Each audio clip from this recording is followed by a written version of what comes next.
Makanya Al-Quran itu ya pertama untuk dibaca ya. Jadi jangan gagah-gagah mengatakan ahlul Quran kalau malas baca Quran. Yang penting saya paham isi Al-Quran.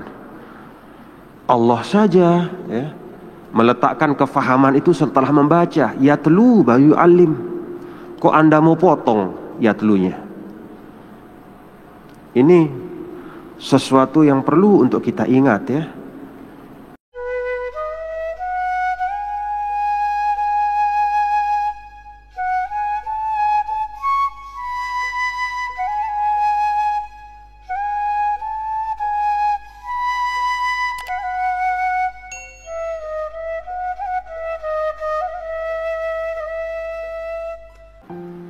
Bismillahirrahmanirrahim. Bismillahirrahmanirrahim. Assalamualaikum warahmatullahi wabarakatuh. Alhamdulillah. Wassalatu wassalamu ala habibina Rasulillah wa ala alihi wa sahbihi wa man walah, amma ba'du. Subhanaka la ilma lana illa ma 'allamtana innaka antal alimul hakim. Farabbi syrah li sadri wa yassir li amri wahlul 'uqdatam min lisani yafqahu qawli, amma ba'd. Jamaah yang dirahmati Allah, hari ini dengan penuh kesyukuran, alhamdulillah, kita dapat melanjutkan bacaan dan insya Allah juga kajian Quran kita. Bacaan dan kajian itu masing-masing punya keutamaannya. Itu sebabnya tadi dibaca bersama-sama, karena dengan sekedar membacanya saja itu Allah Ta'ala akan beri keberkahan untuk kita. Jadi jangan diremehkan masalah membaca Quran. Sebagian orang ketika membahas tentang Al-Quran seakan-akan dipertentangkan antara membaca dengan mengamalkan. Sampai ada yang mengatakan,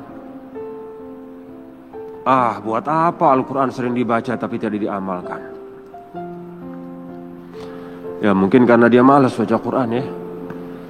Tapi kalau kita lihat ya, berulang kali di dalam ayat yang bercerita tentang diutusnya Nabi besar Muhammad sallallahu alaihi wasallam, itu fungsi Nabi atau tugas Nabi yang pertama adalah yatlu alaihim.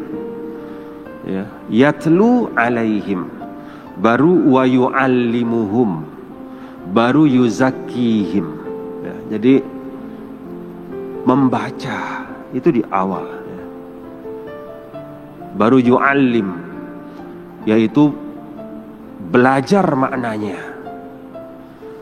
lalu yuzakki, membersihkan jiwa. Jadi yatlu itu adalah satu hal tersendiri ya. Makanya Al-Quran itu ya pertama untuk dibaca ya. Jadi jangan gagah-gagah mengatakan ahlul Quran kalau malas baca Quran. Yang penting saya paham isi Al-Quran. Allah saja ya, meletakkan kefahaman itu setelah membaca. Yatlu bayu alim. Kok Anda mau potong yatlunya? Ini sesuatu yang perlu untuk kita ingat ya. Jadi membaca itu sendiri ya, itu sesuatu yang mulia, yang sangat penting. Bahkan salah satu makna paling dasar dari Al-Quran ay al-makru, yaitu yang dibaca. Bukan sekedar yang difahami, bukan, atau yang diamalkan, tidak, tapi yang dibaca itu. Tentu memahami dan mengamalkannya itu juga luar biasa, dan memang itu tujuannya ya. Tapi membaca Al-Quran itu adalah satu maksud yaitu suatu tujuan khusus yang tidak boleh diabaikan. Itu sebabnya tadi kita selalu jadi tidak langsung kita membahas, tapi kita baca. Coba kita bayangkan bapak-bapak bagaimana murahnya Allah. Mulut kita ini, mulut kita yang ditutup masker nih sekarang nih, yang mohon maaf tidak jarang mengeluarkan kata-kata kotor. Coba bayangkan, renungkan Ini mulut kadang mengumpat, kadang berdusta, kadang menghujat, mengejek, atau kadang memakan makanan yang mungkin syubhat, kalau nggak haram. Nauzubillah. Yang kayak begitu mulut kita nih, Allah berikan kemurahannya untuk kita bisa membaca dengan mulut kita ini ayat-ayat Allah. Coba bayangkan tuh. Coba bayangkan. Allah tidak membatasi fadilah membaca itu hanya bagi mulut-mulut yang suci, tidak. Kan betapa susahnya kita kalau misalnya yang bisa baca Quran adalah orang yang bersih mulutnya, yang gak pernah ngumpat, yang selalu zikir, yang tidak pernah menghujat, tidak pernah menghina. Mungkin sebagian kecil di antara kita, mungkin hanya beberapa orang di antara kita nih yang bisa mengeluarkan suara. Coba. Tapi Masya Allah ya, bapak-bapak, bayangkan itu, renungkan itu. Ini mulut kita yang mohon maaf gak jarang keluar yang kotor-kotor ya, dan segala macam hal yang kurang pantas.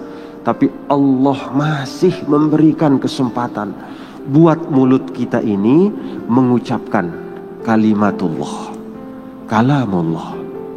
Apalagi coba, apa yang bapak-bapak saudara inginkan kemuliaan lebih dari itu? Ada? Gak ada. Kan gak ada. Apa lagi coba? Apa yang kita harapkan lebih mulia yang dilakukan oleh mulut kita selain dari dia bisa mengeluarkan kalamullah? Alhamdulillah. Makanya mumpung masih bisa bersuara, bapak-bapak saudara, baca Al-Quran. Baca. Walaupun yang menghafal Quran juga an zahri qalbin, tapi usahakan bisa bergerak mulutnya, tidak hanya hatinya, supaya mulutnya juga dapat pahala. Dan bukan hanya bergerak mulutnya, tapi keluarkan juga suara, walaupun sebatas yusmi'u nafsahu, yang mendengar hanya telinganya saja, gak harus teriak, supaya telinganya juga dapat pahala. Jadi hatinya dapat, matanya dapat, mulutnya dapat, telinganya dapat. Jadi terlingkupilah panca indera kita dengan berkah Al-Quran.